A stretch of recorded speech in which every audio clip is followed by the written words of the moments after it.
A very good morning. I am Dr. Shovik Chatterjee, head of the Department of Juridical Sciences, GIS University. This is my lecture with respect to Indian Penal Code, Law of Crimes 1, and I am speaking on offences against person.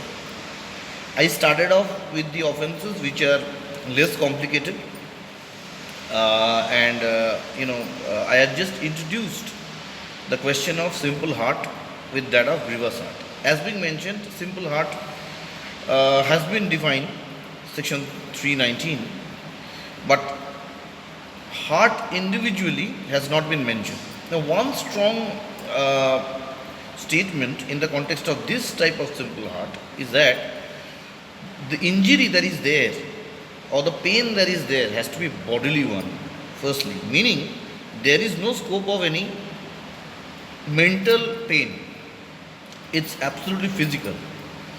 How it has to be manifested is another question, and how the person, the accused, generally will be finally proved beyond reasonable doubt to have committed the heart. It is dependent upon the investigation that the police conducts, the charge sheet that is filed, and the public prosecutor's submission before the court of law. But interesting enough, in case of simple heart, it is very important that the physical injury has to be shown on the part of the victim. Now, that is the reason why when the question relating to grievous heart comes up, I have mentioned this is an element where some amount of forensic science also comes in, and also Indian Evidence Act comes in, because the evidence has to suffice as to the fact that this has been a case of grievous heart, section 320. Now, in respect of grievous heart, there are a number of categories that have been given. The first category basically speaks about emasculation. It is basically again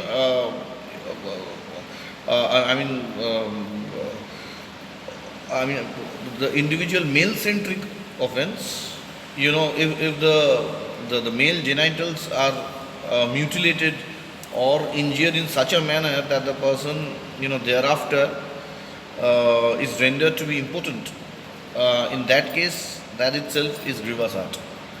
It's a hospitalization case, obviously. Then the second category speaks about the question of permanent disfiguration and impairment of the eyes.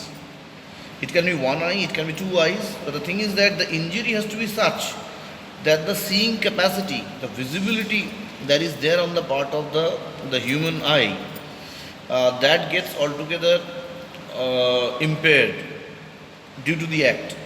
So it's a very serious thing, and obviously it's a hospitalization case, and the doctor's certificate has to suffice as to the question that the blow that had come up or the hit that had gone through, whatever had been the level of the assault, the victim has permanently lost the capacity to see.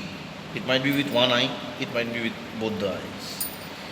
Then there is a category relating to permanent impairment with respect to the hearing, the speech. Sometimes if the blow comes up on the ears or some of the other part of the face, whereby the punch or whatever had been so serious that the person has permanently lost the capacity to hear.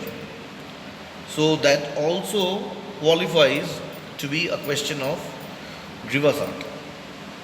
Now it's question time.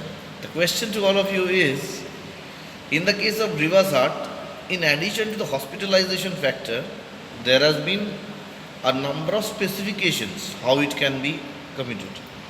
What is the role that is there in respect to the scientific evidence that is established or presented before the court of law to prove beyond reasonable doubt that the accused has really caused grievous heart to the victim?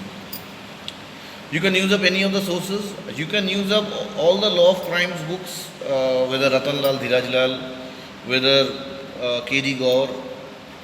You can use up Chandrasekhar Pillai. You can use up my book, Law of Crimes, with an introduction to criminology, penology, victimology, Thomson Reuters South Asia publication. You can use up scholarly articles of Glanville Williams.